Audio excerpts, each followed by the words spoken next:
Hello friends, आप सबका स्वागत है डिजिटल एकेडमी के यूट्यूब चैनल पर। एंड आज हम शुरू करने वाले हैं एक बहुत ही special series based on Indian polity, जो है एक एमसीक्यू क्विज सीरीज़, राइट। इस सीरीज़ के अंदर, इस पहली वीडियो के अंदर हम बात करेंगे अबाउट 25 एमसीक्यूज़ जो प्रीवियस ईयर हैं मोस्टली। कुछ इजी लेवल है, कुछ मॉडरेट लेवल है, कुछ डिफ़िकल्ट लेवल है। हम सब एमसीक्यूज़ को अच्छे से डिस्कस करेंगे एंड समझने की कोशिश करेंगे कि किस तरह से क्वेश्चंस एग्जाम में पूछे जाते हैं। तो गाइज, ये जो एमसीक्यूज होने वाले हैं 25, they are going to be based on these 3 topics, which is introduction to polity, working of constituent assembly, features and sources of Indian constitution. तो ये हम तीनों लेक्चर्स कवर कर चुके हैं अपनी स्पेशल वीडियो सीरीज में फ्रेंड्स। तो अगर आपको ये वीडियो लेक्चर्स देखने हैं तो उनके जो लिंक हैं वो डिस्क्रिप्शन में मेंशन हैं, आप वो देख सकते हैं एंड फिर ये क्विज आप कैरी आउट कर सकते हैं, राइट। तो friends, all the best for this quiz series. I hope आपको ये पसंद आएगी एंड इसमें हम कोशिश करेंगे कि जो भी इंपॉर्टेंट क्वेश्चंस हैं इंडियन पॉलिटी को लेकर, जो प्रीवियस ईयर एग्जाम से पूछे जाते हैं, जो आप कह सकते हैं एग्जामिनर्स के फेवरेट क्वेश्चंस हैं, वो हम सब कवर करें, राइट। तो ऑल द बेस्ट एंड हम चाहेंगे कि आप आंसर्स को इवेल्युएट भी करें। तो मतलब आई वुड लाइक कि अगर आपके 25 क्वेश्चंस हैं तो आप देखें कि आपके कितने सही हैं कितने गलत। तो अपने आप को आप मार्क्स भी दें, ताकि हम एंड में डिस्कस करेंगे कि आपकी परफॉर्मेंस कैसी रही, राइट। तो guys, without wasting any time शुरू करते हैं quiz number 1 of Indian polity. तो चलिए फ्रेंड्स, देखते हैं पहला क्वेश्चन इस क्विज का। पहले क्वेश्चन को पढ़ेंगे, समझेंगे, उसके बाद ही आंसर करेंगे फ्रेंड्स। जल्दी जल्दी में कई बार हम क्वेश्चन ढंग से नहीं पढ़ते हैं। सबसे पहले देखते हैं क्वेश्चन में क्या पूछा जा रहा है। तो क्वेश्चन क्या है? Who propose the concept of constituent assembly of India for the first time? Who आपसे पूछा जा रहा है कि इन 4 ऑप्शन में से किन्होंने पहली बार कॉन्स्टिट्यूएंट असेंबली का आइडिया दिया, राइट। ऑप्शंस क्या हैं? Mahatma Gandhi, B R Ambedkar, M N Roy, lord Mountbatten. तो फटाफट से आप आंसर करिए। क्वेश्चन का लेवल बहुत इजी है, आप सबको टाइम नहीं लगना चाहिए इसको आंसर करने में। तो गाइज, लॉर्ड माउंटबैटन को तो आप वैसे ही अपने ऑप्शन में से डिलीट कर सकते हैं। महात्मा गांधी जी को आप डिलीट कर सकते हैं, बिकॉज इनका ऐसा एक्टिव रोल नहीं था इन चीज़ों में। Doctor B R Ambedkar ji का रोल कॉन्स्टिट्यूशन को बनाने में था, बट ना ही उसके बारे में सोचने का। जो ये आइडिया पहली बार दिया गया था, ये आइडिया दिया गया था एम एन रॉय जी के द्वारा, राइट। 1934 में first time M N Roy ji ने ये आइडिया दिया एंड उसके बाद 1935 में इंडियन नेशनल कांग्रेस ने ऑफिशियली डिमांड कर लिया ब्रिटिशर से कि हमें एक कॉन्स्टिट्यूएंट असेंबली चाहिए, राइट। तो इस केस में आंसर क्या हो गया? Option number C, M N Roy, right. Easy level question. चलते हैं अगले क्वेश्चन के ऊपर। क्वेश्चन नंबर 2 क्या बोलता है? The constitution of India was framed by. Constitution of India कौन सी बॉडी ने फ्रेम किया, राइट। 4 ऑप्शंस दिए गए हैं आपको: planning commission, constituent assembly, president या working committee, right. Again guys, easy level question है, ज़्यादा टाइम नहीं लगना चाहिए, फटाफट से सोचिए और आंसर करिए। प्लानिंग कमीशन जैसी कोई चीज़ हमारे पास उस टाइम पे एग्जिस्ट नहीं करती थी, तो आप ऑप्शन से हटा सकते हैं। वर्किंग कमेटी जैसी किसी चीज़ के बारे में हमने बात ही नहीं करी। एंड प्रेसिडेंट तो उस टाइम पे एग्जिस्ट ही नहीं कर रहे थे, हमारा इंडिया तो हमारे हाथों में था ही नहीं, राइट। तो उस टाइम पे तो हमारे पास एक बॉडी थी कॉन्स्टिट्यूएंट असेंबली नाम से, जो हमारे लिए कॉन्स्टिट्यूशन को फ्रेम कर रही थी। तो इस केस में क्या हो गया? आंसर आपका option number B, right. Second question भी बहुत इजी लेवल का क्वेश्चन है फ्रेंड्स। तो आगे चलते हैं क्वेश्चन नंबर 3 के ऊपर। थोड़ा सा मॉडरेट लेवल क्वेश्चन है। इसमें क्या पूछा जा रहा है, पहले क्वेश्चन पढ़ेंगे, उसके बाद आंसर करेंगे। August offer announced dominion status, expanded viceroys executive council and setting up of constituent assembly. Basically आपको 3 ऑप्शन दिए गए हैं, आपको ये बताना है कि कौन सी इसमें से करेक्ट है। ए और बी करेक्ट है, या बी और सी करेक्ट है, सी और ए करेक्ट है, या सारी की सारी ऑप्शंस करेक्ट हैं। तो पहले देखते हैं ऑप्शन। अगस्त ऑफर आया कब था? 1940 में, राइट। थोड़ा सा मैंने आपको हिंट दे दिया है, उस हिसाब से आप सोचिए इसका आंसर क्या होगा। थोड़ा सा जल्दी जल्दी से दिमाग को चलाइए और आंसर क्लिक करिए, फटाफट से आंसर मार्क करिए अपने नोटबुक में, ध्यान से सोच के। आई थिंक डिस्कस करते करते आपको थोड़ा सा और जल्दी से आइडिया हो जाएगा। डोमिनियन स्टेटस के बारे में बात करी थी ऑगस्ट ऑफर ने, बिल्कुल करी थी, बिल्कुल सही ऑप्शन है ये। वाइसरॉय की एग्जीक्यूटिव काउंसिल को एक्सपैंड करने के लिए बात करी गई थी, बिल्कुल सही बात है ये। ऑगस्ट ऑफर 1940 में जब आया था, उस टाइम पे 1939 में वर्ल्ड वॉर शुरू हो चुकी थी, तो ब्रिटिशर्स के ऊपर काफ़ी प्रेशर था एंड हमें फटाफट से ऑफर्स दे रहे थे। तो डोमिनियन स्टेटस की बात ये एग्री कर चुके थे, वाइसरॉय का एग्जीक्यूटिव काउंसिल को एक्सपैंड करने की बात ये कर चुके थे, एंड इन्होंने बहुत ही वेग फॉर्म में कॉन्स्टिट्यूएंट असेंबली को सेटअप करने के बारे में भी बात करी थी अगस्त ऑफर में। तो इस पर्टिकुलर क्वेश्चन नंबर 3 का आंसर क्या है? All of the above. तो फ्रेंड्स ये ध्यान से देखेंगे तो यहाँ पे मैंने मॉडरेट लेवल क्वेश्चन इसको मार्क किया है। वो क्यों है? बिकॉज इसके अंदर आपको कॉन्सेप्चुअली पता होना चाहिए कि ऑगस्ट ऑफर में क्या क्या चीज़ें आई थी, राइट? कुछ चीज़ें होती हैं जो आप ऊपर ऊपर से पढ़ के आंसर कर सकते हो, बट इस क्वेश्चन को आप तभी आंसर कर पाओगे जब आपको डिटेल में ऑगस्ट ऑफर के बारे में पता होगा, इसलिए मॉडरेट लेवल क्वेश्चन बन जाता है, राइट? तो answer in this case is option number D, all of the above, right? चलते हैं अगले क्वेश्चन के ऊपर, क्वेश्चन नंबर 4। इसमें क्या बोलते हैं आपको, ये क्वेश्चन क्या बोल रहा है? Arrange the chronology, right? Chronology को अरेंज करने का मतलब कि कौन सा इवेंट कब हुआ है, उस हिसाब से असेंडिंग ऑर्डर में इसको अरेंज करिए। सबसे पुराना इवेंट कौन सा है सबसे पहले, सबसे जो लेटेस्ट इवेंट है सबसे बाद में, राइट? 4 आपको इवेंट्स दिए हैं। सिविल डिसोबीडियंस मूवमेंट पहली ऑप्शन, ऑगस्ट ऑफर दूसरी ऑप्शन, क्रिप्स मिशन तीसरी ऑप्शन एंड वेवेल प्लान चौथी ऑप्शन, राइट? तो आपको अब ये मॉडरेट लेवल क्वेश्चन है ऑब्वियसली, बिकॉज आपको 4 इवेंट्स के बारे में उनकी डिटेल पता होनी चाहिए, तभी आप आंसर कर पाओगे। मॉडरेट लेवल क्वेश्चन है, अच्छा क्वेश्चन है, प्रीवियस ईयर क्वेश्चन है, तो आप फटाफट से इसको आंसर करिए फ्रेंड्स, फटाफट से, बिल्कुल विदाउट वेस्टिंग एनी टाइम। जितना जल्दी सोच सकते हो उतना जल्दी सोचने की कोशिश करिए, राइट? तो डिस्कस करते हैं। 1930 में शुरू हुई सिविल डिसोबीडियंस मूवमेंट, राइट? अगस्त ऑफर आया 1940 में, राइट? क्रिप्स मिशन आया 1942 में एंड वेवेल प्लान आया 1945 में, राइट? तो चारों इवेंट्स की ईयर्स हमें कुछ कुछ आइडिया है, राइट? इनफैक्ट बिल्कुल सही आइडिया है। तो इस हिसाब से अब आपको क्रोनोलॉजी को एक असेंडिंग ऑर्डर में लगाना है। तो इसकी असेंडिंग ऑर्डर तो बहुत सिंपल है, A B C and D, right? तो कौन सी ऑप्शन में A B C D order mentioned है? Option number C, right? तो आंसर इस केस में क्या बन जाता है आपका? आंसर बन जाता है option number C is the correct answer, right? तो इस क्वेश्चन को मॉडरेट लेवल क्वेश्चन क्यों बोला गया? बिकॉज आपको 4 इवेंट्स के बारे में पता होना चाहिए, राइट? अब चलते हैं नेक्स्ट क्वेश्चन पे।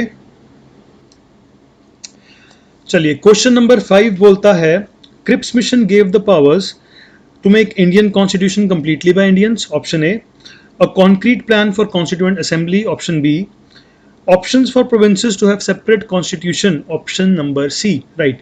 तो क्या पूछा गया है? पहली बात तो ये मॉडरेट लेवल क्वेश्चन है, बिकॉज आपको क्रिप्स मिशन के बारे में अच्छे से डिटेल पता होनी चाहिए।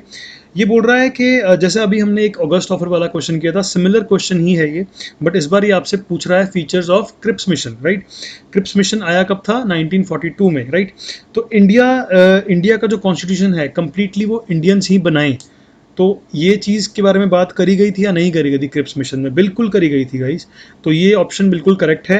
फटाफट से आप लोग देखिए और आंसर मार्क करिए अपने नोटबुक्स में। अ concrete plan for constituent assembly, August offer में एक वेग फॉर्म में बात करी गई थी कॉन्स्टिट्यूएंट असेंबली के बारे में, बट हाँ, क्रिप्स मिशन के अंदर काफ़ी डिटेल में इसके बारे में लिखा हुआ था।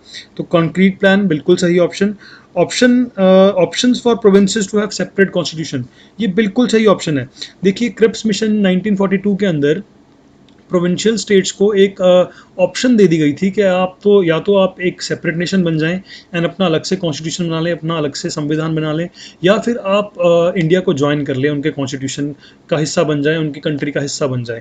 तो ये ऑप्शन क्रिप्स मिशन ने बिल्कुल दी थी। तो इस केस में आंसर क्या है आपका? Option number D, all of the above, right? तीनों के तीनों ऑप्शंस जो यहाँ पे मेंशन्ड हैं वो सारी की सारी करेक्ट हैं। Moderate level question, previous years में काफ़ी बारी पूछा गया हुआ क्वेश्चन, डिफ़िकल्ट तो नहीं बोलूँगा but important question, like SSC state exams के लिए बहुत इंपॉर्टेंट। चलिए देखते हैं अगला क्वेश्चन, क्वेश्चन नंबर 6। आंसर इस केस में इज डी, हम बात कर चुके हैं ऑलरेडी। क्वेश्चन नंबर 6 देखते हैं अब। Who headed the cabinet mission 1946? Perfect, okay. तो इजी लेवल क्वेश्चन है, पहली बात बहुत इजी क्वेश्चन है। 1946 में कैबिनेट मिशन प्लान आया, इस वजह से आया क्योंकि हम अगस्त ऑफर रिजेक्ट कर चुके थे, क्योंकि हम क्रिप्स मिशन रिजेक्ट कर चुके थे। तो इसमें पूछा गया है कि who headed the cabinet mission, right? तो क्वेश्चन आपको इस तरह से भी पूछा जा सकता है कि कितने मेंबर्स लेकर आए थे कैबिनेट मिशन? तो 3 मेंबर्स लेके आए थे cabinet mission, right? And problem क्या है कि इसमें पूछा है कि किन्होंने उसको हेड किया, एंड ऑप्शंस में इन्होंने तीनों मेंबर्स के नाम दिए हैं आपको, राइट? तो कैबिनेट मिशन में मेंबर्स कौन थे? A V Alexander, sir Stafford Cripps and sir lord Pethick Lawrence, right? तो तीनों के तीनों मेंबर्स आपको ऑप्शंस में दे दिए गए हैं, तो आपको ये पता होना चाहिए कि हेड कौन कर रहा था, राइट? तो इस केस में answer is C, Lord Pethick Lawrence was heading the cabinet mission plan of 1946, right. तो आंसर आपको तभी पता होगा जब आप कैबिनेट मिशन प्लान को थोड़ा ढंग से पढ़ेंगे, बट ये काफ़ी इजी लेवल क्वेश्चन है, तो आप लोगों को सबको ये आई एम श्योर पता ही होगा।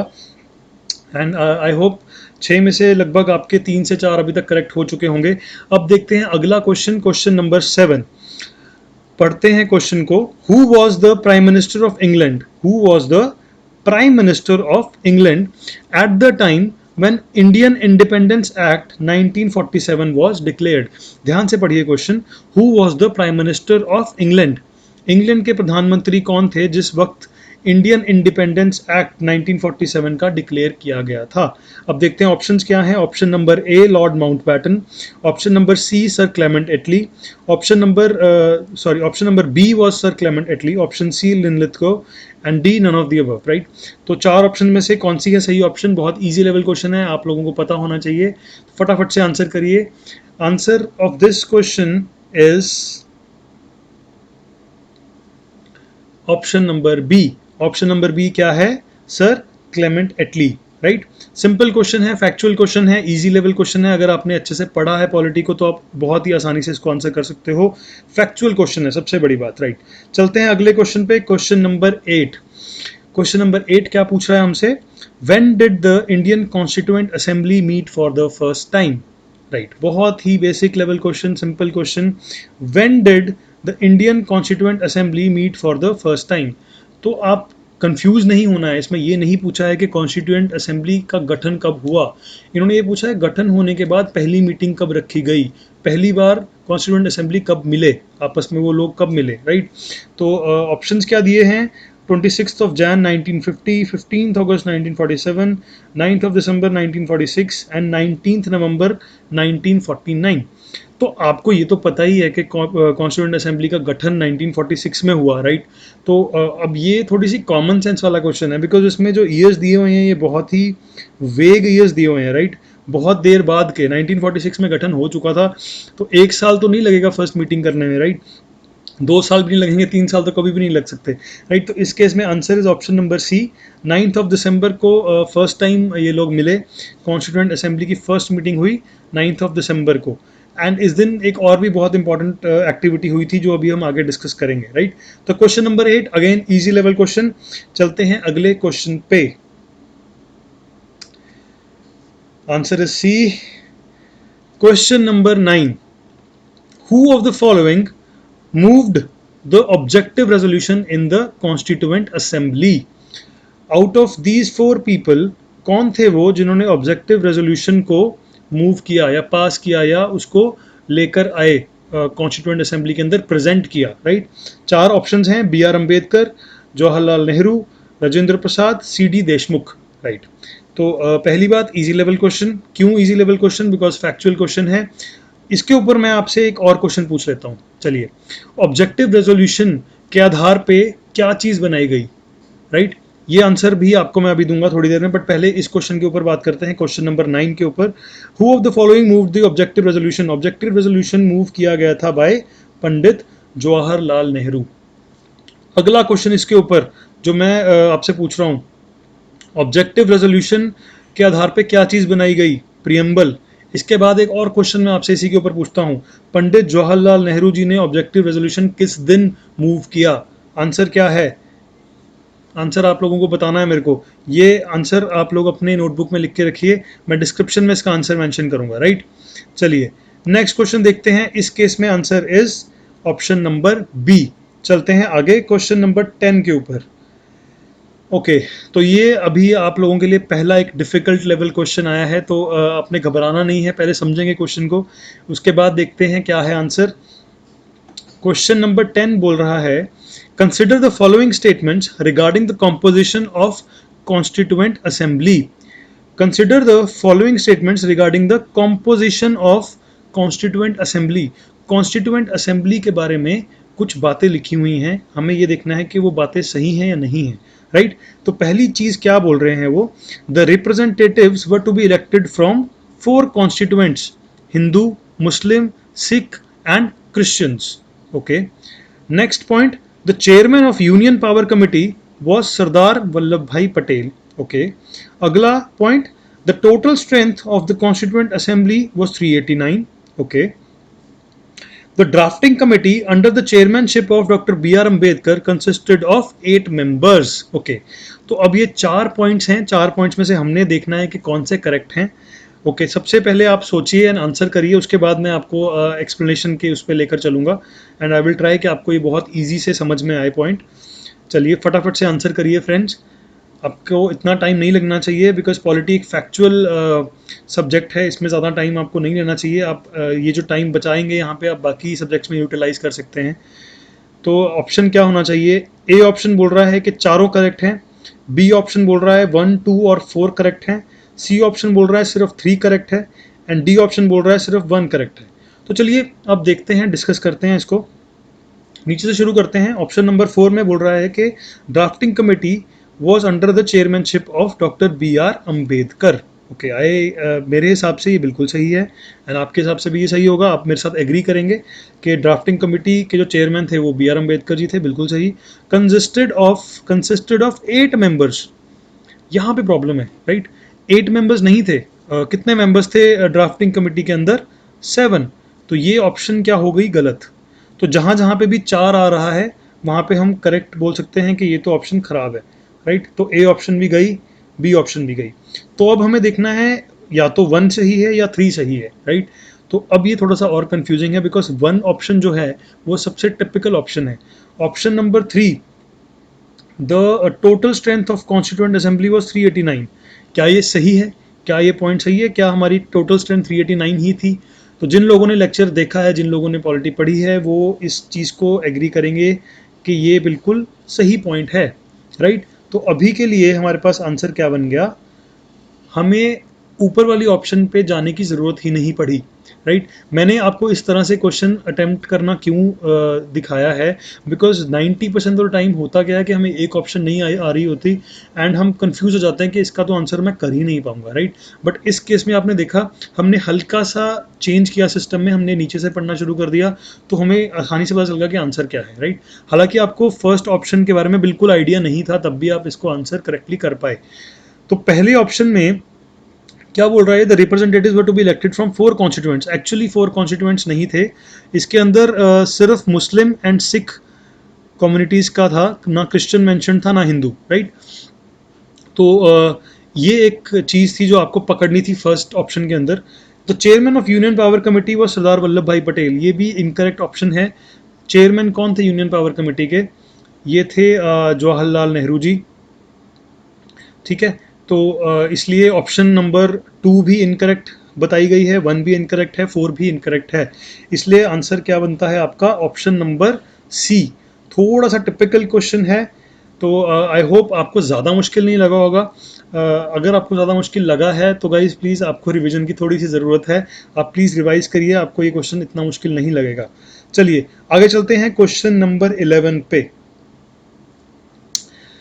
Question number 11 again difficult question है. क्यों डिफिकल्ट है? बिकॉज ये आपको मैचिंग करने को बोल रहा है. 4 चीज़ें बताई गई हैं, उसके साथ आपको मैच करना है.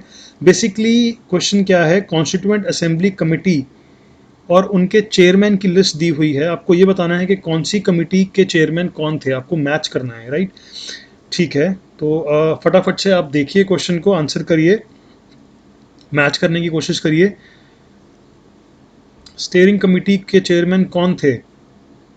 सरदार वल्लभ भाई पटेल, राजेंद्र प्रसाद, जेपी कृपलानी या Jawaharlal Nehru. Fundamental rights sub committee कौन हेड कर रहे थे? Come on. बहुत ज़्यादा मुश्किल क्वेश्चन वैसे नहीं है ये, बट क्योंकि आपको बहुत डिटेल फैक्चुअल चाहिए इसलिए इसको मैंने डिफ़िकल्ट ब्रैकेट में डाला है. Provincial constitution committee. चलिए मैं आपको थोड़ा सा एक्स्ट्रा टाइम दे रहा हूँ इसको अटेम्प्ट करने के लिए फ्रेंड्स बिकॉज ये थोड़ा सा टिपिकल क्वेश्चन है.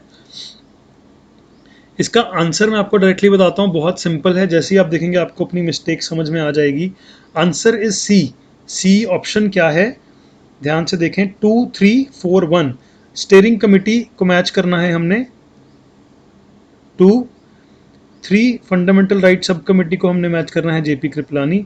प्रोविंशियल यूनियन पावर कमेटी को हमने मैच करना है जवाहरलाल नेहरू जी से, प्रोविंशियल कॉन्स्टिट्यूशन कमेटी को मैच करना है हमने सरदार वल्लभ भाई पटेल जी से, राइट। तो ये option C is the right answer. I hope आपको ये पता हो, बिल्कुल फैक्चुअल क्वेश्चन है। बहुत बार इस तरह के क्वेश्चन एसएससी में पूछे जाते हैं। देखिए हमें थोड़ा सा ये समझना पड़ेगा कि एसएससी बहुत टाइम से एक तरह के क्वेश्चंस पूछ रहा है।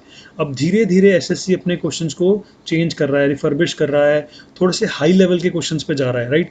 इसलिए मैं आपको थोड़े से डिफिकल्ट लेवल क्वेश्चन यहाँ पे करवा रहा हूँ, बिकॉज जो हमने पढ़ा है वो तो सेम ही है, बट उसके ऊपर क्वेश्चंस पूछने का लेवल अलग हो सकता है, राइट। तो हमने तैयारी हमेशा बेस्ट लेवल की करनी है, उसके बाद ही हमें कोई भी लेवल आ जाए फिर हमें फ़र्क नहीं पड़ेगा वो, राइट।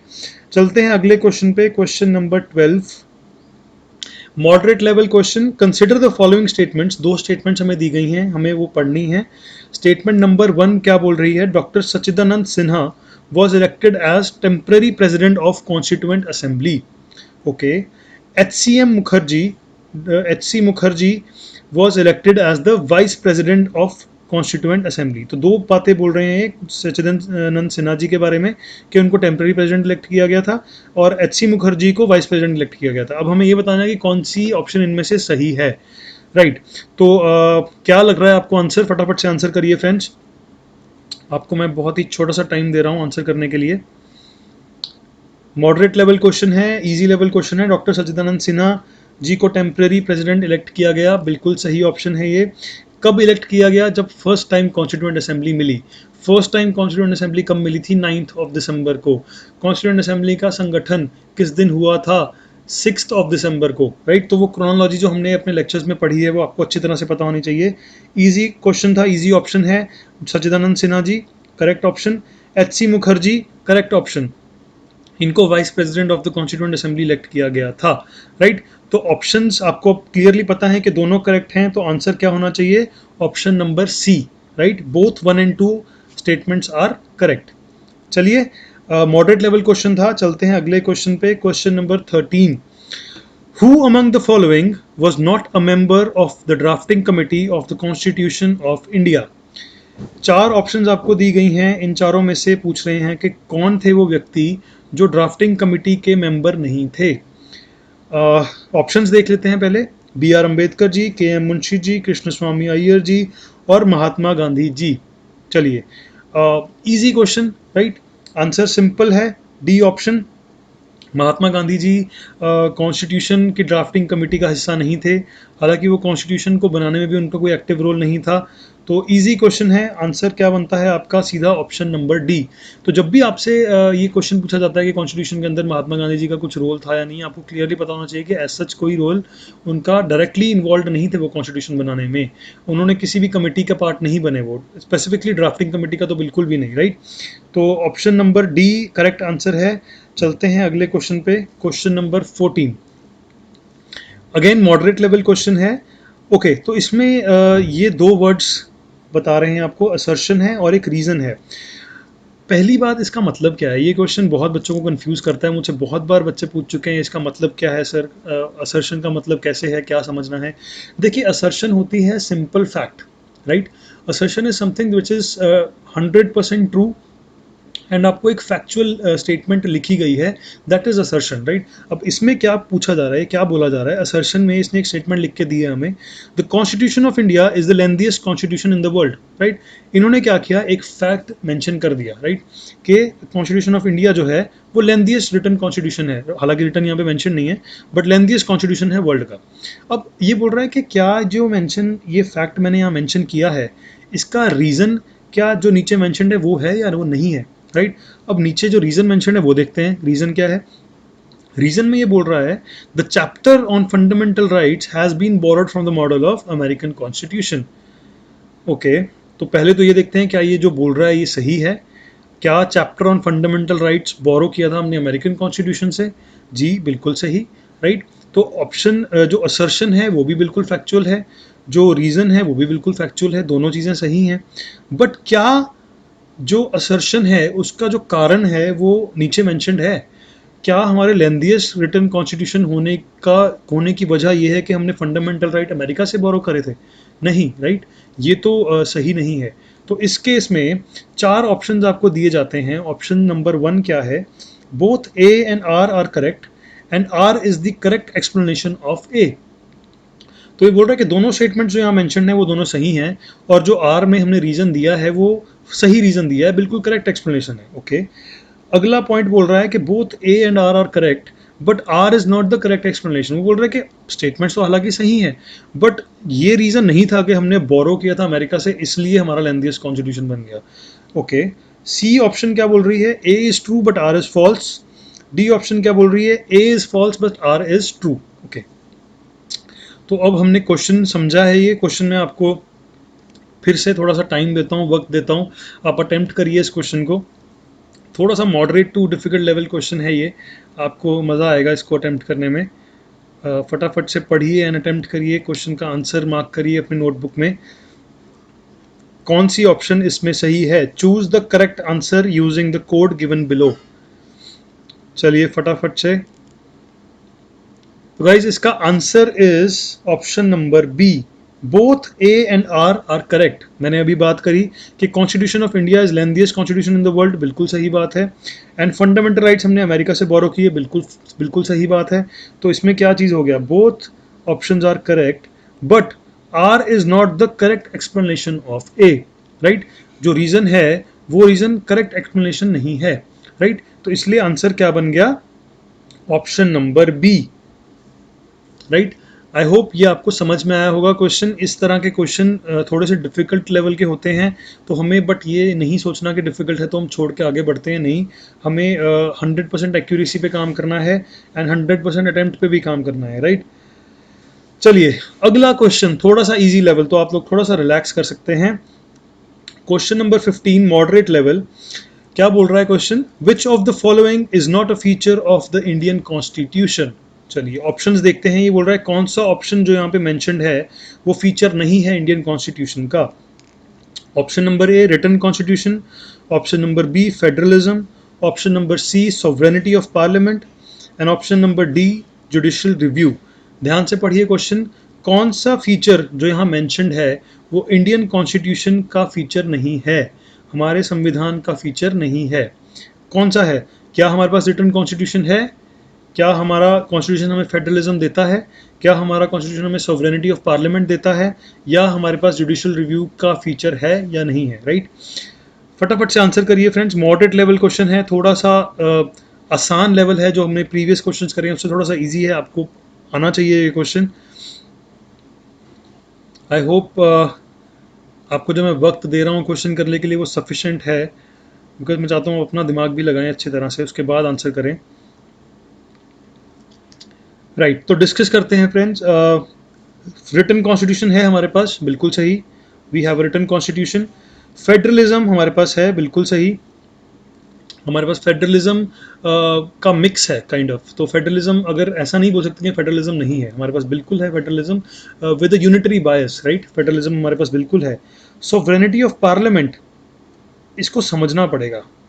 सॉवरेनिटी ऑफ पार्लियामेंट का मतलब क्या है, sovereignty of parliament means, sovereign का मतलब क्या रहता है, सोवरन का मतलब कि आपके ऊपर किसी भी चीज़ का दबाव ना हो, आप इंडिपेंडेंट हो, आपको किसी भी चीज़ को नज़र में रखते हुए काम नहीं करना, आप अपनी मर्जी से काम करो। तो क्या हमारी पार्लियामेंट के ऊपर किसी की नज़र है, क्या हमारी पार्लियामेंट कल को कोई भी लॉ बनाना चाहती है तो बना सकती है, क्या हमारी पार्लियामेंट का एक दायरा है जो हमने क्या उसको उस दायरे में ही काम करना पड़ेगा, ऐसा कुछ है। तो बिल्कुल है, राइट। हमारा जो कॉन्स्टिट्यूशन है वो सुप्रीम है एंड हमारी पार्लियामेंट के ऊपर भी एक प्रेशर है कॉन्स्टिट्यूशन का।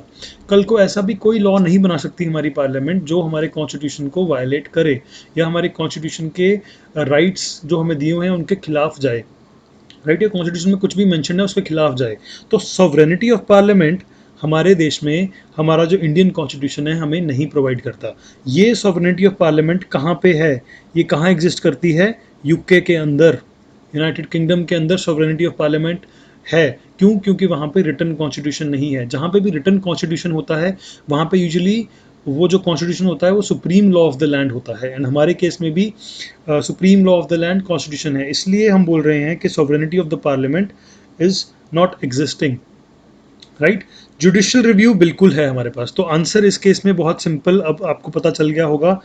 हमारे पास कौन सा फीचर इसमें नहीं है mentioned? Answer is option number C, sovereignty of parliament हमें नहीं मिली है, राइट। चलिए अगला क्वेश्चन देखते हैं, question number 16। Easy level question है, फटाफट से आंसर करिए फ्रेंड्स। क्वेश्चन को पढ़ते हैं। Indian constitution is, point A, option A federal, option B unitary, option C quasi federal, या ऑप्शन डी प्रेसिडेंशियल। फटाफट से सोच के आंसर करिए फ्रेंड्स, ज़्यादा टाइम नहीं लेंगे, बहुत इजी क्वेश्चन है ये। ये तो 99% बच्चे इसको आंसर करेंगे, तो आपको तो सबसे पहले आंसर करना चाहिए ये। फटाफट से आंसर करिए इसको। Indian constitution is federal. देखिए कंप्लीट फेडरल नहीं है हमारा कॉन्स्टिट्यूशन, तो ये ऑप्शन नहीं हम लिख सकते। कंप्लीटली यूनिटरी भी नहीं है हमारा ऑप्शन, हमारा कॉन्स्टिट्यूशन, तो ये ऑप्शन भी हम नहीं ले सकते। प्रेसिडेंशियल तो बिल्कुल नहीं है हमारा कॉन्स्टिट्यूशन, तो ये ऑप्शन भी हम नहीं ले सकते। हमारे पास जो हमारा कॉन्स्टिट्यूशन का स्ट्रक्चर है वो क्या है? Quasi federal. It is federalism with unitary बायस। कुछ फेडरलिज्म की चीज़ें हैं, कुछ यूनिटरी चीज़ें हैं, कुछ स्टेट सब्जेक्ट्स हैं, कुछ सेंटर सब्जेक्ट्स हैं, राइट। कोई काम स्टेट कर सकती है, कोई काम सेंटर कर सकता है, तो हमने बांटा हुआ है सिस्टम। तो हमारे लिए option number C is the correct option, which says कि जो हमारा कॉन्स्टिट्यूशन है वो एक क्वासी फेडरल कॉन्स्टिट्यूशन है, right. Option number C is the correct option. चलिए अगला क्वेश्चन, ये क्वेश्चन बहुत इजी था, अब देखते हैं नेक्स्ट क्वेश्चन। क्वेश्चन नंबर 17 क्या बोल रहा है? Question number 17, Indian constitution is, option number A rigid, option number B flexible, option number C neither rigid nor flexible, option number D partly rigid and partly flexible.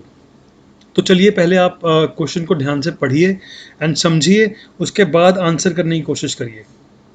चार options आपको दी गई हैं। Indian constitution क्या rigid है, क्या complete flexible है, या rigid भी नहीं है फ्लेक्सिबल भी नहीं है, या कुछ पार्ट जो है फ्लेक्सिबल है और कुछ पार्ट जो है रिजिड है। आंसर करिए फ्रेंड्स फटाफट से। बहुत हम डिस्कस कर चुके हैं डिटेल में अपने लेक्चर में इसको, आपको ज़्यादा टाइम नहीं लगना चाहिए इसको आंसर करने में। बहुत ही सिंपल क्वेश्चन है ये, easy level question. Answer is option number D. हमारा कॉन्स्टिट्यूशन जो है वो पार्टली रिजिड है एंड पार्टली फ्लेक्सिबल। ये पॉइंट कहाँ से उठ के आता है फ्रेंड्स? ये पॉइंट उठ के आता है अमेंडमेंट वाले पार्ट में से, राइट। हमने बात करी थी कि कुछ पार्ट्स हमारे जो कॉन्स्टिट्यूशन के हैं उनको अमेंड करना बहुत ईजी है एंड कुछ चीज़ों को अमेंड करना बहुत मुश्किल है। इसलिए ऑप्शन नंबर डी में क्या बोल रहे हैं हम कि कुछ पार्ट रिजिड एंड कुछ पार्ट फ्लेक्सिबल, राइट। तो क्वेश्चन नंबर 17 भी हमने कर लिया है। We are moving at a good pace. I hope आपके 14 टू 13 टू 14 क्वेश्चन अभी तक 17 में से 16 में से सही होने चाहिए, 17 में से। And all the best for the coming questions friends. देखते हैं अगला क्वेश्चन क्या है, क्वेश्चन नंबर 18। चलिए मॉडरेट लेवल क्वेश्चन है, पहले क्वेश्चन पढ़ेंगे ध्यान से।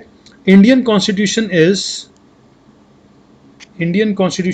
अ written constitution, an unwritten constitution option number A, a written constitution option number B, largely based on Government of India Act of 1935, option number 4, a gift of British Parliament। Wow, काफ़ी interesting question है guys, moderate level question है, फटाफट से पढ़िए। आपको correct options जो हैं वो मार्क करनी है। क्या इंडियन कॉन्स्टिट्यूशन एक अनरिटन कॉन्स्टिट्यूशन है, क्या रिटन कॉन्स्टिट्यूशन है, लार्जली क्या वो गवर्नमेंट ऑफ इंडिया एक्ट के ऊपर बेस्ड है, या वो एक गिफ्ट था ब्रिटिश पार्लियामेंट का हमारे लिए। फटाफट से ऑप्शंस मार्क करिए फ्रेंड्स, ज़्यादा टाइम नहीं लेंगे, बहुत इजी क्वेश्चन है ये, आप सब लोग इसको आंसर कर सकते हैं। इंडियन कॉन्स्टिट्यूशन, देखिए हम स्टेप बाय स्टेप चलते हैं, राइट। अनरिटन कॉन्स्टिट्यूशन है क्या इंडिया? नो, ऑप्शन सही नहीं है। हमारा कॉन्स्टिट्यूशन एक रिटन कॉन्स्टिट्यूशन है, तो ऑप्शन नंबर बी हमें 100% श्योर है, ऑप्शन नंबर 2 के ये करेक्ट है। तो अब देखते हैं कौन से ऑप्शन में ये मैंशनड है। तो इसमें मैंशनड है एंड ऑप्शन नंबर बी में मैंशनड है। इन दोनों में तो मैंशनड ही नहीं है, तो कहने का मतलब ये दोनों तो ऑप्शंस बाहर ही हो गए, राइट। तो 50-50 चांस रह गया option number A and option number B का। अब ऑप्शन नंबर 4 अगर हम देखते हैं, it is a gift of British parliament, ऐसा तो बिल्कुल भी नहीं है, right.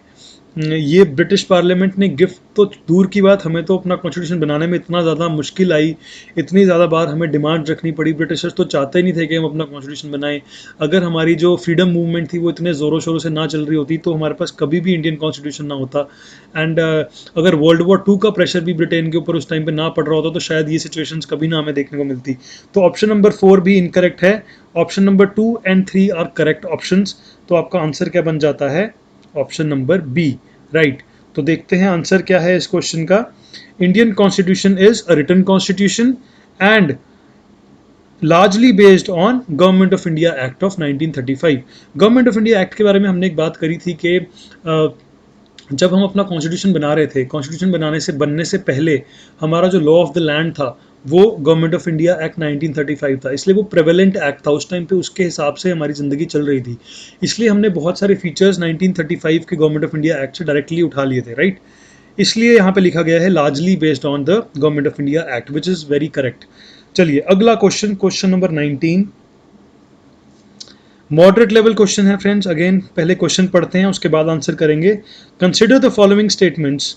The salient features of Indian constitution provide for single citizenship for the whole of India, strictly federal form of government, unique blend of rigidity and flexibility. Fine. अब आपको salient features दिए हुए हैं तीन, आपको बताना है इनमें से कौन सी ऑप्शंस करेक्ट हैं।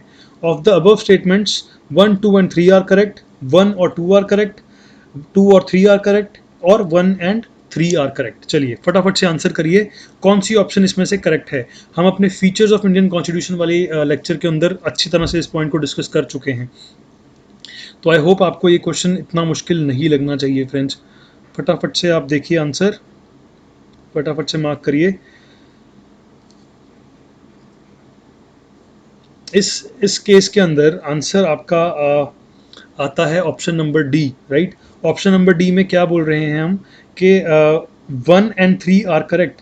सिंगल सिटीजनशिप हमारे इंडिया हमें देता है। सिंगल सिटीजनशिप कहने का मतलब हमें अपने देश में दो सिटीजनशिप्स की ज़रूरत नहीं है। अगर हम तमिलनाडु से हैं तो ऐसा नहीं है कि हमें तमिलनाडु का भी एक सिटीजनशिप चाहिए या मिली हुई है और इंडिया की अलग से मिली हुई है, हमें सिर्फ एक सिंगल सिटीजनशिप मिली है इंडिया की, तो ये ऑप्शन करेक्ट है। स्ट्रिक्टली फेडरल, आप हमारे कॉन्स्टिट्यूशन में एक चीज़ नोटिस करेंगे, हमने हर चीज़ को थोड़ा सा फ्लेक्सिबिलिटी दी है, राइट। हमने कुछ भी चीज़ बहुत ज़्यादा स्ट्रिक्ट नहीं रखी। तो आप ऐसी ऑप्शंस को जो बिल्कुल एक नेगेटिव ऑप्शन है या बिल्कुल एक स्ट्रेट फॉरवर्ड ऑप्शन है, आप इनको हमेशा ध्यान से पढ़ा करिए। एंड इनको 90% ऑफ द केसेस में नेगेटिव जाती हैं, राइट। क्यों नेगेटिव जाती हैं? बिकॉज कोई भी चीज़ हम ऐसी नहीं बनाएंगे अपने कॉन्स्टिट्यूशन में जो बहुत ज़्यादा स्ट्रिक्ट होगी, जिसको बदलना इम्पॉसिबल है, राइट। तो strictly federal form of government हमारे पास बिल्कुल नहीं है, पर ये हमारे पास ज़रूर है unique blend of rigidity and flexibility, जो हमने पिछले ही क्वेश्चन में डिस्कस किया है, राइट। तो option number D 1 and 3 are correct is the right option. Moderate level question था, इजी से मॉडरेट लेवल तक आप कह सकते हैं। अगला question, question number 20, which is a difficult level question, but ये डिसाइड करने से पहले डिफिकल्ट है कि नहीं है, हम पहले डिस्कस करते हैं क्वेश्चन है क्या। Question is, which of the following features of the Indian government system are essential features of the parliamentary government system? Wow. तो एक बार दोबारा पहले क्वेश्चन पढ़ते हैं। Which of the following features, कहने का मतलब ये हमें फीचर्स दिए हुए हैं कुछ of Indian government system, Indian government system के फीचर्स यहाँ पे दिए हुए हैं। Which of the following are essential features, इनमें से चारों में से कौन से असेंशियल फीचर्स हैं of parliamentary form of government. तो आप क्वेश्चन को पहले ध्यान से समझिए, आपसे पूछा जा रहा है कि इन चारों फीचर्स में से ऐसे फीचर्स कौन से हैं जो बहुत असेंशियल हैं for parliamentary system, parliamentary government के लिए कौन से असेंशियल हैं। ऐसा हो सकता है कि कुछ जो फीचर्स मेंशन हैं वो आपके नॉर्मल कॉन्स्टिट्यूशन के हिसाब से मेंशन हो, बट पार्लियामेंट्री सिस्टम के लिए कौन से असेंशियल हैं ये पूछ रहा है क्वेश्चन में आपको, राइट। क्वेश्चन ध्यान से पढ़ने के बाद अब देखते हैं इसकी ऑप्शंस क्या हैं। Option number one is presence of nominal and real executives. Okay. Option number two, membership of the ministers in the legislature. Okay. Option number three, separation of powers between union and state government. Option number four, independent judiciary system. चलिए, तो अब थोड़ा सा let it sink into your mind, आप अपने दिमाग में इस पूरे क्वेश्चन को पहले पढ़ें ध्यान से, एंड फिर देखें कि ऑप्शन में से इन चारों ऑप्शन में से करेक्ट ऑप्शन कौन सी है। पहले क्वेश्चन पढ़ें ध्यान से। मैं आपको थोड़ा सा वक्त देता हूँ, थोड़ा सा डिफिकल्ट क्वेश्चन है, आप टाइम लीजिए, but I want you to get this question right. अगर आपका ये क्वेश्चन करेक्ट होता है तो मुझे इस चीज़ की बहुत खुशी होगी।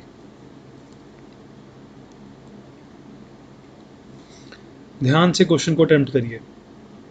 विच of the following features of Indian government system are essential features of parliamentary government system. मैं बार बार पार्लियामेंट्री सिस्टम के ऊपर फोकस कर रहा हूँ बिकॉज इसमें कुछ फीचर्स ऐसे भी हो सकते हैं जो डिफरेंट चीज़ों के लिए मैंशन हो, राइट। तो हमने पार्लियामेंट्री सिस्टम के बारे में बात करनी है, तो डिस्कस करते हैं फ्रेंड्स। इसका आंसर पहले मैं आपको बताता हूँ आंसर क्या है। Answer is option number A. Option number A क्या है? Option number A is 1 and 2 only. मतलब ये ऑप्शन 1 and 2 जो हैं ये करेक्ट ऑप्शंस हैं with regard to parliamentary government system. अब कैसे हैं ये देखते हैं, राइट। पार्लियामेंट्री गवर्नमेंट सिस्टम में हमने जब डिस्कशन किया था तो हमने क्या बात करी थी कि हमारे पास एक नॉमिनल हेड है, एक रियल हेड है, दोनों डिफरेंट डिफरेंट लोग हैं। तो पहली चीज़ तो 100% करेक्ट हो जाती है क्योंकि हमने एज इट इज़ ये डिस्कस किया हुआ है, राइट। अगली चीज़, membership of the ministers in the legislature. बिल्कुल राइट। लेजिस्लेचर क्या है? वो लॉ मेकिंग बॉडी है हमारे देश की।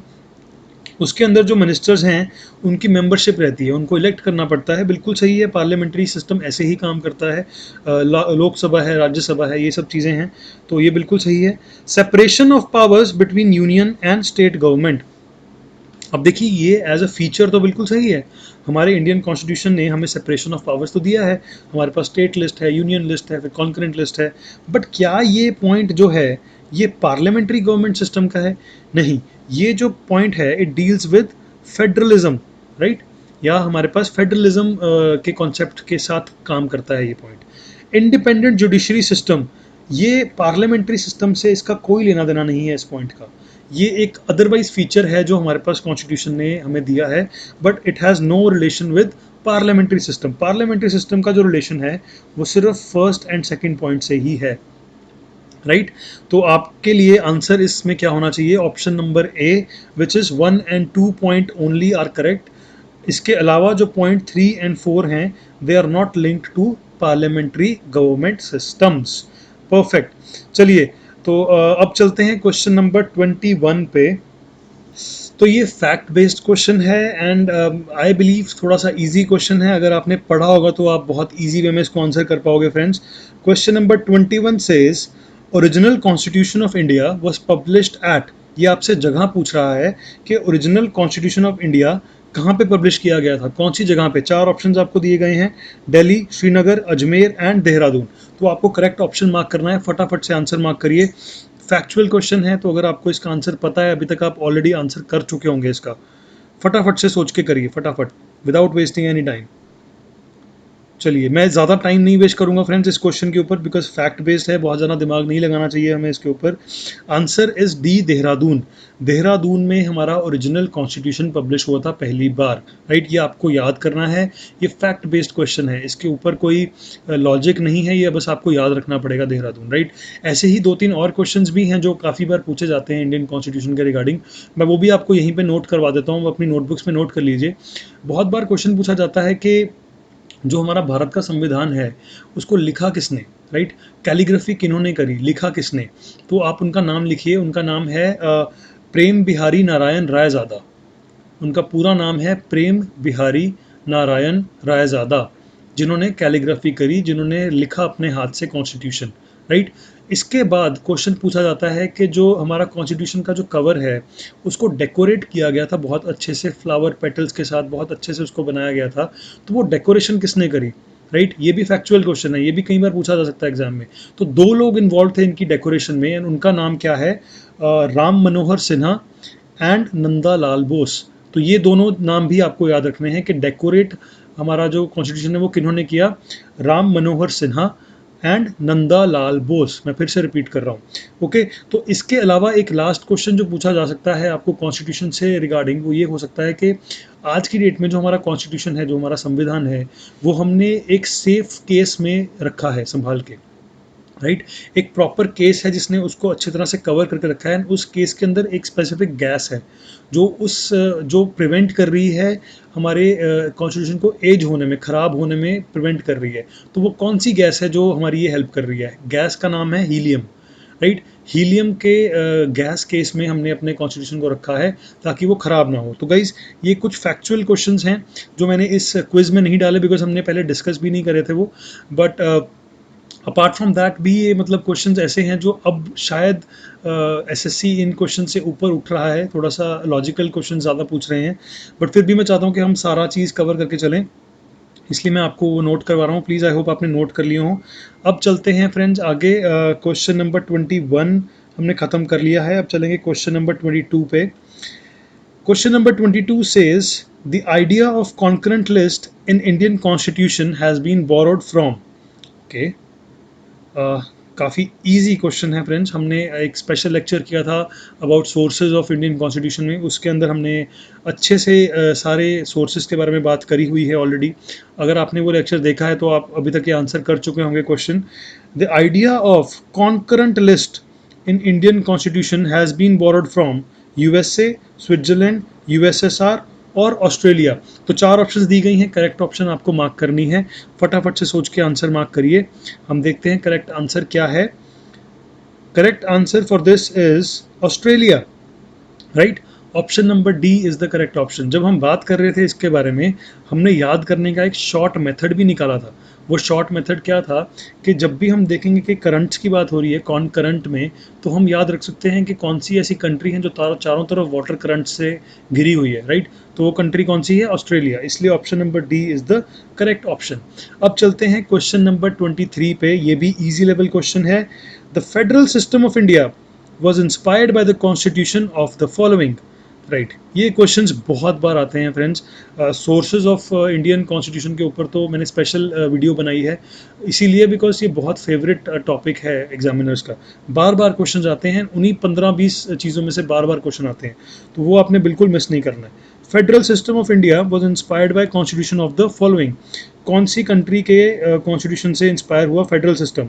फटाफट, चार ऑप्शन हैं आपके पास, फटाफट से करेक्ट आंसर मार्क करके अपने पास रखिए। फटाफट फटाफट, विदाउट वेस्टिंग एनी टाइम। सही आंसर क्या है इसका? Answer is A option, answer is Canada. हमने फेडरल सिस्टम बोरो किया कनाडा के कॉन्स्टिट्यूशन से, राइट। चलिए आगे चलते हैं। Question number 24। ये थोड़ा सा मॉडरेट लेवल क्वेश्चन है, इसको थोड़ा ध्यान से देखेंगे, थोड़ा सा ज़्यादा वक्त स्पेंड करेंगे इसके ऊपर। क्वेश्चन क्या है? Match the list 1 and 2। Okay, आपने मैच करने हैं फीचर्स को उनके सोर्सेज के साथ। Perfect. Option A suspension of fundamental rights कौन सी कंट्री से लिए गए? फंडामेंटल राइट्स कौन सी कंट्री से लिए गए? पार्लियामेंट्री सिस्टम कौन सी कंट्री से लिया गया? Director principles of state policy कौन सी कंट्री से लिया गया, राइट। तो चार आपके पास फीचर्स हैं एंड चार आपके पास सोर्सेज हैं। फटाफट से दिमाग लगा के सोचिए एंड आंसर करिए। आई थिंक ये मॉडरेट लेवल इस वजह से है क्योंकि 3-4 सोर्सेज के आपको पता होने चाहिए, बट आई थिंक कि आप आसानी से कर पाएंगे अगर आपने वो सोर्सेज ऑफ इंडियन कॉन्स्टिट्यूशन वाला लेक्चर अटेंड किया है तो। ऑप्शन नंबर ए 4123, 2341, 4321, 2143। चलिए अब हम कोशिश करते हैं, ऑप्शन नंबर ए से शुरू करते हैं। सस्पेंशन ऑफ फंडामेंटल राइट्स कहाँ से लिए हमने? जर्मनी से। हमने क्या बात करी थी कि जर्मनी ने बहुत ही एक्टिव रोल अपनाया था वर्ल्ड वॉर्स के अंदर, इसीलिए हमने इसको लिंक किया कि शायद यही वो कंट्री है जो फंडामेंटल राइट्स हमेशा सस्पेंड करने में एंजॉय करती है। इसलिए answer is for a suspension of fundamental rights is Germany. Fundamental rights हमने कहाँ से बोरो किए? यूएसए से, राइट। पार्लियामेंट्री सिस्टम हमने कहाँ से बोरो किया? यूके से। And director principles of state policy हमने कहाँ से बोरो किया? आयरलैंड से, राइट। तो ये देखते हुए अब आंसर हमारा क्या बनता है? Option number C. Option number C क्या बोल रही है? 4, 3, 2 एंड 1, करेक्ट, राइट। तो आंसर क्या है? Option number C. थोड़ा सा फैक्चुअल क्वेश्चन है, अच्छा क्वेश्चन है, बहुत बार एसएससी में पूछा है एंड बहुत बार आगे भी पूछते रहेंगे बिकॉज एज अ टॉपिक ये बहुत इंपॉर्टेंट टॉपिक है, राइट। चलिए अब हम चलते हैं अपने लास्ट क्वेश्चन के ऊपर। इस पूरे क्विज का लास्ट क्वेश्चन है ये, तो गाइस ध्यान से पढ़ेंगे क्वेश्चन, समझेंगे, उसके बाद आंसर करेंगे। ये बोल रहा है question, which of the following are correctly matched. इन पांचों ऑप्शन में कौन से ऑप्शंस करेक्टली मैच्ड हैं, मतलब कौन से कंट्री से आपने कौन सा फीचर लिया है वो करेक्ट है या नहीं है। ओके, तो पहला ऑप्शन है यूके से हमने बाय कैमरल पार्लियामेंट लिया है, यूएसएसआर से हमने रिट्स ली हैं, ऑस्ट्रेलिया से हमने फंडामेंटल ड्यूटीज़ ली हैं, जापान से हमने लिया है law on which supreme court functions, okay, and Ireland से हमने लिया है method of election of president. Fine. तो अब आपको ये बताना है इनमें से कौन से ऑप्शन जो हैं वो सही तरीके से मार्क्ड हैं। चलिए तो फटाफट से सोचते हैं। पहले पॉइंट से चलते हैं हम, या आप ऐसे भी कर सकते हैं, अगर आपको किसी चीज़ का पता ही है 100%, तो आप वहाँ से इसको शुरू कर सकते हैं, राइट। तो पहले मैं आपको 1-2 सेकंड देता हूँ, वक्त देता हूँ, आप पहले खुद अटेम्प्ट करिए, उसके बाद मैं एक्सप्लेन करूँगा। अदरवाइज आपको अटेम्प्ट करने का मौका ही नहीं मिलेगा, which I don't want to happen. चलिए सोचिए ध्यान से, ऑप्शंस भी देख लीजिए। इसमें ऑप्शन बोल रहा है कि 1, 4 और 5 ही करेक्ट है, 2 और 3 ही करेक्ट है, 1, 2, 3, 4 ही करेक्ट है, 5th रॉन्ग है, 1 और 2 ही करेक्ट है, राइट। तो चारों ऑप्शन में से कौन सी करेक्ट ऑप्शन है, हमें ये देखना है। तो अब शुरू करते हैं हम मेरे तरीके से। मेरा तरीका जो वो है, जो मैं खुद अपनाता हूँ एग्जाम्स में, जब मैंने खुद एग्जाम्स दिए थे तो मैं अपनाता था। What I used to do is कि जो मुझे पॉइंट पता है पहले मैं उसके ऊपर डीप डाइव करूँ, क्योंकि वो मुझे 100% पता है, राइट। तो इस केस के अंदर मुझे एक चीज़ पता है कि ऑस्ट्रेलिया के अंदर हमने फंडामेंटल ड्यूटीज़ तो उनसे नहीं ली थी। मुझे इतना मालूम है कि फंडामेंटल ड्यूटीज़ हमने यूएसएसआर से ली थी, राइट। तो ये जो ऑप्शन है ये तो मैं इजीली हटा ही सकता हूँ, ठीक है। तो यूएसएसआर से ली थी, तो ये ऑप्शन तो मेरी डिलीट हो गई, राइट। अब देखते हैं अगली ऑप्शन। यूएसएसआर से हमने रिट्स ली थी, नहीं, ये मैं श्योर हूँ कि यूएसएसआर से हमने रिट्स तो नहीं ली थी, राइट। तो ये दोनों तो मुझे पक्का पता है। अब आयरलैंड से हमने method of election of president लिया था, ये बिल्कुल सही है। पार्लियामेंट्री सिस्टम ही हमने यूके से लिया है, तो ऑब्वियसली बायकैमरल पार्लियामेंट भी हमने यूके से ही लिया था, तो ये भी बिल्कुल सही है। तो 1 और 5 तो बिल्कुल सही है। Japan, law on which the supreme courts function. पहले ये देख लेता हूँ कि ऐसी कोई ऑप्शन है कि जिसके अंदर 1 और 5 करेक्ट है, राइट। तो इसमें भी ऐसा कुछ नहीं है, इसमें भी ऐसा कुछ नहीं है, इसमें भी ऐसा कुछ नहीं है, बट इस ऑप्शन में ऐसा है कि 1 और 5 करेक्ट है। मतलब यही ऑप्शन वो है जो मेरी 100% एक्यूरेसी वाली चीज़ को फुलफिल कर रही है, राइट। तो इसलिए मैं सिंपली आंसर मार्क करूंगा option number A. 1, 4 and 5 are correct, 2 and 3 are wrong. मतलब जापान से हमने लिया law on which supreme court function, which is perfectly correct, बिल्कुल सही आंसर है ये, राइट। तो आपके लिए ये क्वेश्चन करने का एक डिफरेंट तरीका, एक नया तरीका, अगर आप इस तरह से करेंगे तो आपका जो एक्यूरेसी का लेवल है वो बढ़ सकता है। तो इस केस में answer is option number A, friends. And with this we have finished top 25 questions of part 1। Part 1 के अंदर हमने 25 टॉप क्वेश्चंस डिस्कस कर लिए हैं, एंड आई होप आपको अच्छा लगा होगा ये क्विज। फटाफट से देखते हैं कि हमारा स्कोर कैसा रहा। तो गाइज मैंने आपको बोला था कि अपने स्कोर को कंपाइल कर लीजिए, कहीं पे मार्क कर लीजिए अपने आंसर्स को। अब देखते हैं आपका स्कोर के हिसाब से क्या मेरी फीडबैक है आप लोगों के लिए, राइट। तो अगर तो आप लोगों का स्कोर जो है वो लेस देन 10 रहा है, मतलब अगर 9 भी रहा है, अगर 10 भी रहा है, तो मैं बोलूँगा कि थोड़ा सा आपको मेहनत करनी पड़ेगी।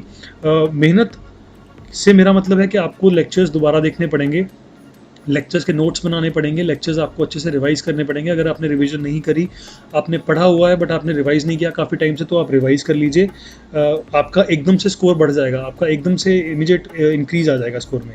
अगर आपका स्कोर 10 से 15 के बीच में आया है तो आपको सिर्फ और सिर्फ एक रिवीजन करनी है, आपको लर्न नहीं करना। आई एम श्योर आपको पता है चीज़ें, बट आपने बहुत टाइम से पढ़ाई नहीं करी है, तो प्लीज़ अपने नोट्स को दोबारा उठाइए और पढ़ाई करिए। 15 to 20 इज समवट ओके, मतलब ऑब्वियसली स्कोप ऑफ इम्प्रूवमेंट तो है बहुत ज़्यादा, बट अगर आपने वीडियोस नहीं देखी हैं, अगर आपने लेक्चर्स नहीं देखे हैं, अगर आपने पॉलिटी नहीं पढ़ी है काफ़ी टाइम से और फिर भी आपका ये स्कोर आ रहा है, तो ये डिसेंट स्कोर है, मैं मानता हूँ आप, क्योंकि कुछ क्वेश्चंस काफ़ी डिफिकल्ट लेवल के भी थे, एंड अगर वो आपसे नहीं हो पाए इट्स ओके, राइट। तो आपने वो एनालिसिस खुद करना है कि मैं ईजी क्वेश्चंस ही कर पा रहा हूँ या मैं डिफ़िकल्ट क्वेश्चंस ही नहीं कर पा रहा, तो वो लेवल आपको अपना खुद देखना पड़ेगा, राइट। अगर आपका स्कोर मोर देन 20 रहता है, अगर मोर देन 20 आपका स्कोर आया है इसमें, तो I am extremely happy and it is an excellent performance by you. आपने बहुत अच्छे से इसको अटैम्प्ट किया है, आपने बहुत अच्छे से पॉलिटी पढ़ी है, आपके जो पॉलिटी के फंडास हैं वो बहुत अच्छे से क्लियर हैं, एंड अगर आपका 20 से ज़्यादा स्कोर आया है तो आई एम श्योर कि आपको पॉलिटी सेक्शन में तो एटलीस्ट अभी तक जितना हमने पढ़ा है या अभी तक जो पोर्शन हमने कवर किया है उसमें तो आपकी नॉलेज का लेवल काफ़ी अच्छा है, राइट। अब क्या होगा, नेक्स्ट पार्ट जो होगा फ्रेंड्स वो होगा कि हम डिस्कस करेंगे नेक्स्ट फर्दर लेक्चर्स। अभी हमने क्या किया, हमने 3 लेक्चर्स कवर करे एंड तीनों लेक्चर्स के ऊपर बेस्ड एक क्विज़ मैं आपके लिए आज लेकर आया हूँ। अब जो नेक्स्ट क्वेश्चंस, जो नेक्स्ट लेक्चर्स आएंगे, अब प्रीएम्बल से 4th लेक्चर शुरू होगा, उसके बाद 5th 6th 7th 8th पे जाएंगे एंड बीच में हम फिर से एक MCQ क्विज़ लेकर आएंगे आपके लिए। इसमें हम प्रीवियस ईयर क्वेश्चन डिस्कस करेंगे जो हमने आज किए हैं। एंड आज के लेक्चर में क्वेश्चंस 25 थे, हो सकता है अगले MCQ लेक्चर में मोर देन 30 क्वेश्चंस हों या आई डोंट नो कितने क्वेश्चंस होंगे, बट डिपेंड करता है कि हम कितने लेक्चर्स डिस्कस करेंगे एक साथ। तो I will try to make it short and sweet. मैं नहीं चाहता कि मैं आपको 100 क्वेश्चन एक वीडियो में करवाऊँ, बिकॉज उसमें आपका भी इंटरेस्ट डेवलप नहीं होगा।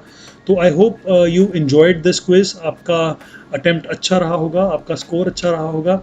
एंड अगर आपको ये क्विज़ पसंद आया हो, अगर आपको ये वीडियो पसंद आई हो, तो guys please don't forget to like the video, share the video and subscribe to our channel.